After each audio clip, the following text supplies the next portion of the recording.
Dear students, welcome you once again to my online class.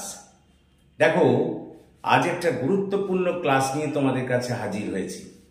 আজকের ক্লাসটি হলো কলকাতা বিশ্ববিদ্যালয়ের ইংলিশ অনার্সের সেকেন্ড সেমিস্টারে যাদের সিসিএফ সিলেবাস ভুক্ত যারা তাদের জন্য second semester English honours CCF syllabus ভুক্ত যারা তাদের জন্য এই ক্লাস। দেখো আজ আমরা এই ক্লাসে একটি গুরুত্বপূর্ণ বিষয় নিয়ে আলোচনা করব। চার্লস ল্যাম্ব রচিত ড্রিম চিলড্রেন রিভারি এই যে এসে ইংলিশ এসেটি আছে তোমাদের পাঠ্য বিষয়ের মধ্যে, আজকে আমরা সেটি নিয়েই আলোচনা করব। প্রথমেই বলে নিই, এই চার্লস ল্যাম্ব সম্পর্কে আমাদের দুটো একটা কথা জানা উচিত। চার্লস ল্যাম্ব ছিলেন ইংল্যান্ডের রোম্যান্টিক পিরিয়ডের একজন বিখ্যাত কবি, লেখক, প্রাবন্ধিক, যা বলো না কেন, ব্রিটিশ সাহিত্যের এক অমূল্য সম্পদ হলেন চার্লস ল্যাম্ব। তিনি 1775 খ্রিস্টাব্দে লন্ডন শহরে জন্মগ্রহণ করেছিলেন এবং অতি শৈশব থেকেই তিনি কিন্তু বলতে পারো তোমরা দারিদ্র এবং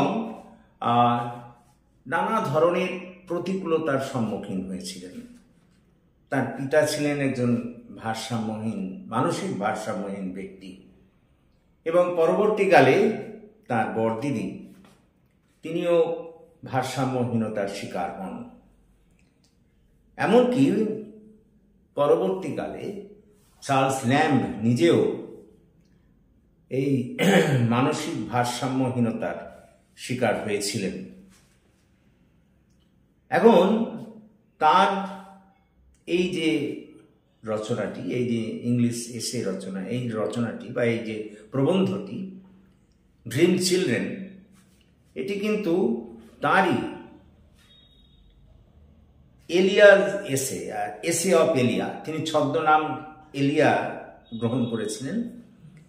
তো সেই সংকলনের অন্তর্ভুক্ত 1822 খ্রিস্টাব্দে এটি লন্ডনের একটি ম্যাগাজিনে প্রকাশিত হয়েছিল। এখন এই ড্রিম চিলড্রেন, তার এই প্রবন্ধটি বা বলতে পারো এই রচনাটি তোমাদের আলোচনা করতে গেলেই আগে প্রথমে চার্লস ল্যাম্বের জীবনের কিছু টুকিটাকি কথা তোমাদের জেনে নেওয়া উচিত, নাহলে কিন্তু এই ড্রিম চিলড্রেন রচনাটা বোঝা যাবে না। এটা তার একটা অটোবায়োগ্রাফিক্যাল রচনা, অর্থাৎ নিজের জীবন কেন্দ্রিক রচনাটা। স্বাভাবিকভাবেই তার নিজের জীবন সম্পর্কে সংক্ষিপ্ত না জানলে গল্পটা বোঝা যাবে না। দেখো, তিনি ছিলেন চিরকুমার, অর্থাৎ তিনি বিবাহ করেননি। সত্যি কথা বলতে কি, যে তিনি একজনকে ভালোবাসতেন, কিন্তু তার সঙ্গে বিয়ে হয়ে ওঠেনি। কারণটা অবশ্যই ওই চার্লস ল্যাম্বের দিদিমা, ওই তার যে প্রেমিকা, তার মাকে বলেছিলেন যে তিনি যেন ভুলেও চার্লস ল্যাম্বের সঙ্গে তার মেয়ের বিয়ে না দেন, কারণ চার্লস ল্যাম্বের পরিবারের প্রায় সবাই মানসিক ভারসাম্যহীনতায় ভোগে।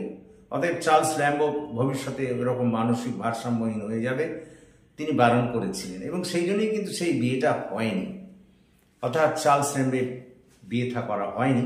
তাছাড়াও পরবর্তীকালে তিনি তার ভারসাম্যহীন, মানসিক ভারসাম্যহীন দিদিকে নিয়ে এত ব্যস্ত ছিলেন, এরপর বিয়ে করতে পারেননি।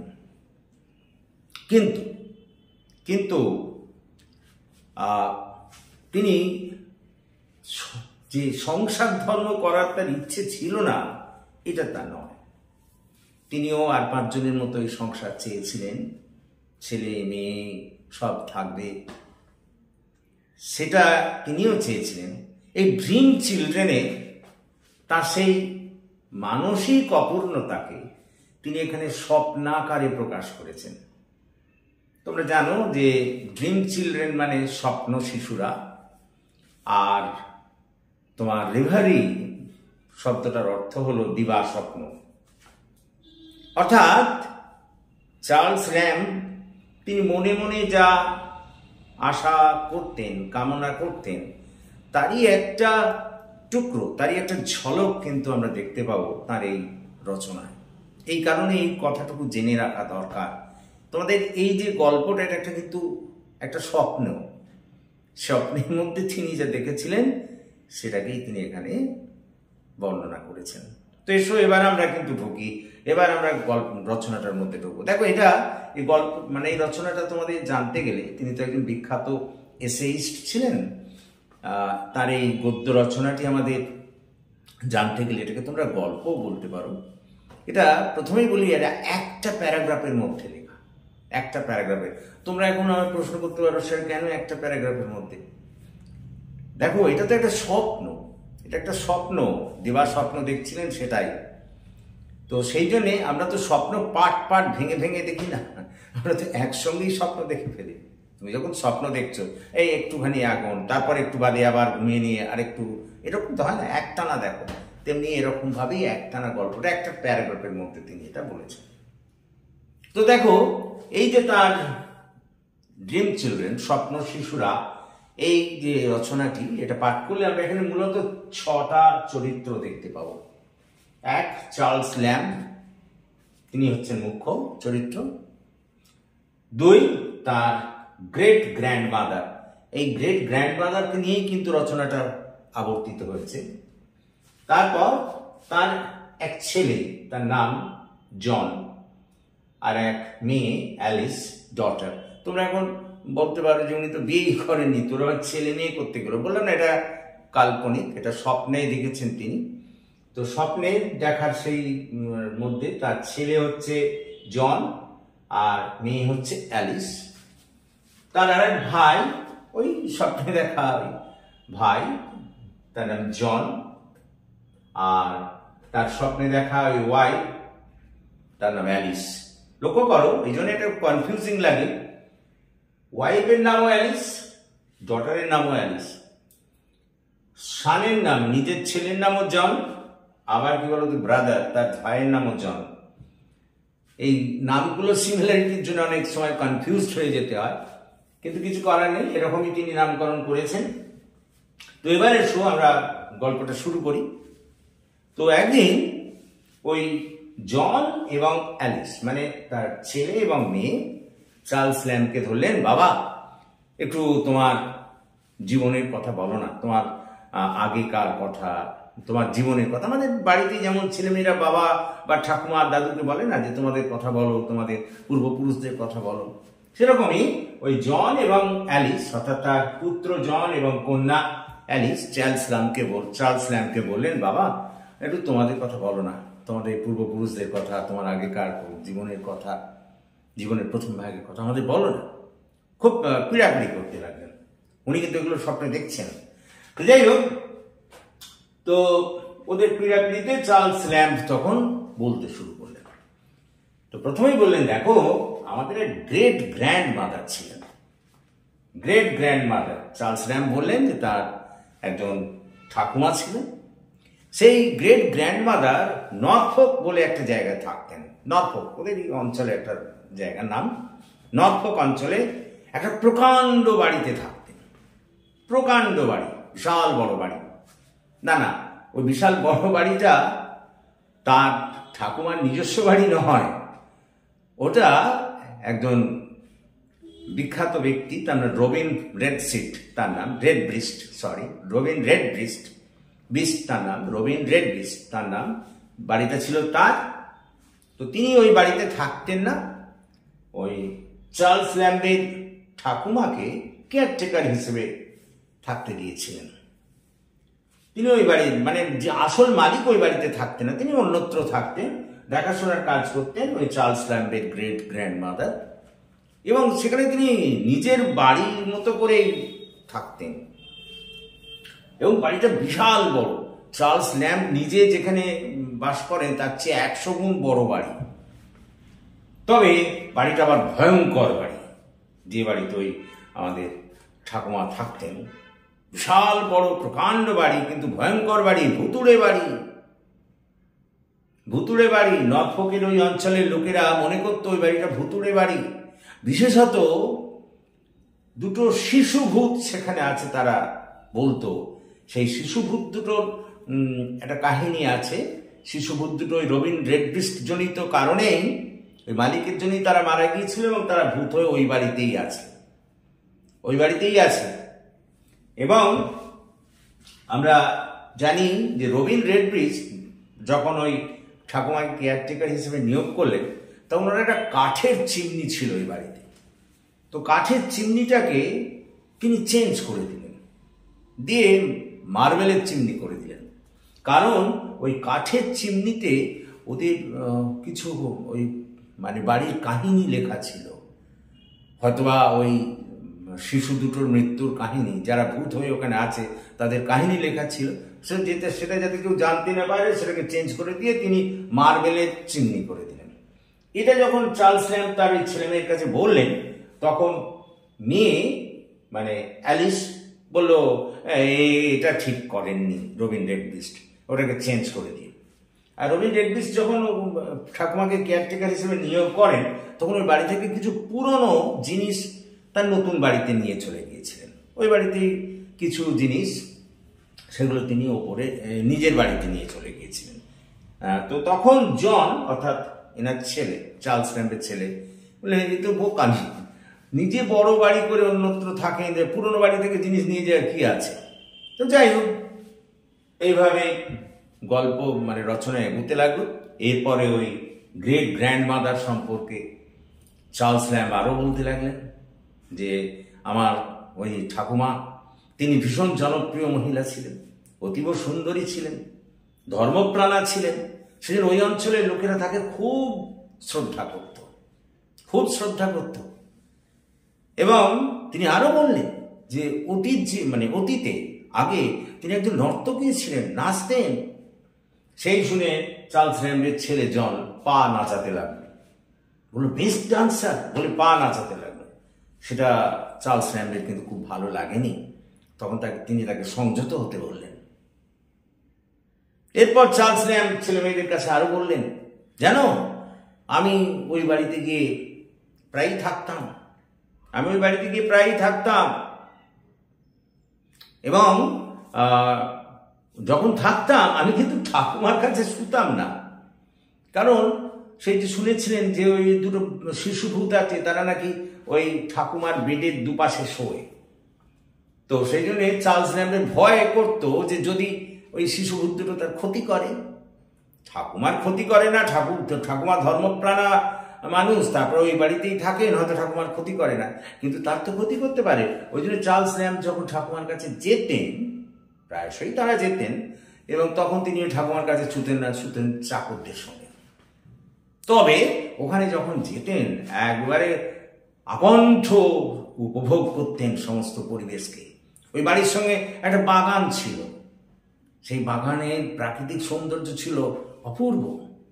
অনেক পিচ গাছ ছিল, যদিও ফল টল খাওয়ার অধিকার ছিল না, কিন্তু সেখানে সেই সব গাছপালার গাছপালার ভর্তি বাগানে সে মুগ্ধ প্রকৃতিকে উপভোগ করত, গড়াগড়ি খেত আনন্দে। এমনকি সেখানে ওই সিজারের স্ট্যাচু ছিল, সেটা দেখে তার মনে হতো বোধহয় সিজার এবার জীবন্ত হয়ে তার কাছে উঠে আসছে, অথবা তিনি ওই সিজারের স্ট্যাচুতে চলে যাচ্ছেন, এরকম মনে করতেন চার্লস ল্যাম্ব। তো যাই হোক, এরকম করে আনন্দে কাটত যখন তিনি ঠাকুমার কাছে যেতেন। অবশ্য ঠাকুমার মৃত্যু হয়েছিল খুব দুঃখজনকভাবে, ক্যান্সার রোগ দ্বারা তিনি আক্রান্ত হয়েছিলেন।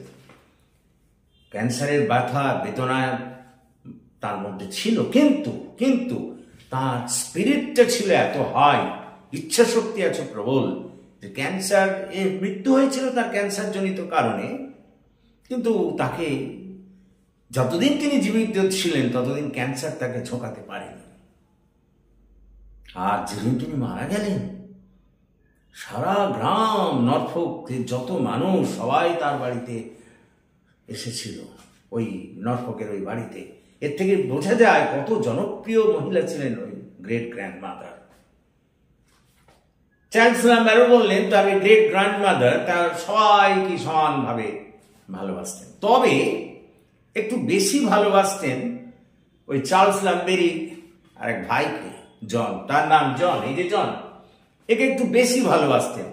জন কিন্তু খুব সুদর্শন, সুপুরুষ ছিলেন এবং নানা ধরনের কাজকর্ম করতে পারতেন, এমনকি ঘোড়ায় চড়তে পারতেন, হর্স রাইডার ছিলেন। তো একদা চার্লস ল্যাম্বের যখন একটু পা ভেঙে যায়, খোড়া হয়ে পড়েন তিনি, তো তখন ওই জন কাঁধে করে নিয়ে নিয়ে চার্লস ল্যাম্বকে নিয়ে ঘুরে বেড়াতেন। কিন্তু এই জন বেশি দিন বাঁচেননি, ঘোড়া থেকে পড়ে গিয়ে তার ওই মালাই চাকি সরে গিয়েছিল হাঁটুর, তারপরে পা কেটে বাদ দিতে হয়েছিল এবং তিনি মারা গিয়েছিলেন। বড় দুঃখের কাহিনী। তো এইসব কথা যখন জন আর অ্যালিস শুনল, তার ওই কাকার কথা, আঙ্কেলের কথা, তখন তারা তার বাবা চার্লস ল্যাম্বকে বললো, বাবা দুঃখের কথা বাদ দাও, তুমি এক কাজ করো, তুমি আমাদের মায়ের কথা বলো, অর্থাৎ চার্লস ল্যাম্বের স্ত্রীর কথা বলো। এইবার চার্লস ল্যাম্ব তখন শুরু করলেন, দেখো তোমাদের মায়ের সঙ্গে আমি 7টা বছর ছিলাম, তার কাছ থেকে অনেক আশা করেছিলাম, অনেক কিছু, কিন্তু শেষমেশ তো তার পূর্ণ হয়নি। তবে তোমাদের মা খুব ভালো ছিলেন, ভীষণ সুন্দরী ছিলেন এবং ঘর কাজকর্মে সব দিকে দিয়ে তিনি অতীব দক্ষ ছিলেন। এই বলতে বলতে তখন চার্লস ল্যাম্বের দৃষ্টি অ্যালিস মানে মেয়ের দিকে পড়ল। উমা দেখলেন মেয়ের মুখের মধ্যে তার স্ত্রীর মুখের ছাপ, মানে এবারে তার মেয়েকে অবয়ব তার স্ত্রীর মতো লাগলো, মনে হলো যেন তার স্ত্রী তার সামনে বসে আছে। কিন্তু যে তিনি এগিয়ে তাদেরকে স্পর্শ করতে গেলেন, এই জন এবং অ্যালিস দুজনেই আস্তে আস্তে আস্তে আস্তে অদৃশ্য হয়ে গেল এবং তারা অদৃশ্য হয়ে শূন্য থেকে বলতে লাগলো যে চার্লস ল্যাম্ব, আমরা তোমার ছেলে মেয়ে নই, আবার অ্যালিসেরও ছেলে মেয়ে নেই, মানে বা চার্লস ল্যাম্ব আমরা মানে জন আর অ্যালিস বলছে আমরা তোমারও ছেলে মেয়ে নই, আবার মায়ের মানে অ্যালিসেরও ছেলে মেয়ে আমরা নই, আমরা হলাম স্বপ্ন শিশু, আমরা তোমার কাছে আসতে চেয়েছিলাম কিন্তু আসতে পারিনি।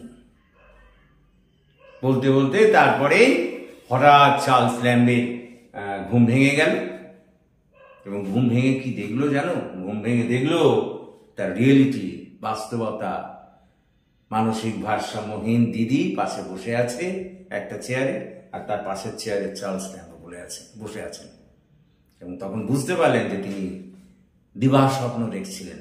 এতক্ষণ যা সব চলছিল এটা সবই স্বপ্নের মধ্যে। ওই জন্যই তো একটা প্যারাগ্রাফে লিখছেন, স্বপ্ন তো ভেঙে ভেঙে দেখা যায় না, স্বপ্ন আমরা যখন দেখি একসঙ্গে দেখি, পার্ট 1 পার্ট 2 এরকম করে তো হয় না।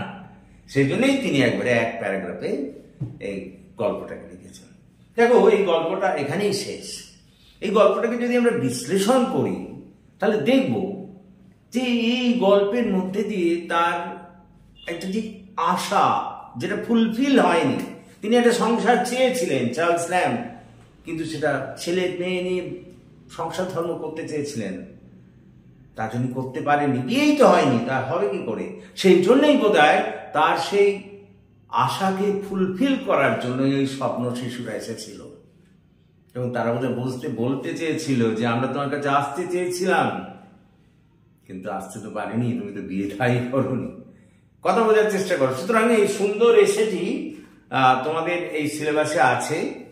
তো এখান থেকে অনেক প্রশ্নই হবে, যেমন মনে করো ড্রিম চিলড্রেন রিভারি, এটা নামকরণের সার্থকতা তোমাদের অনেক সময় লিখতে দেয়। হ্যাঁ, এটা একটা প্রশ্ন হয়। আবার অনেক সময়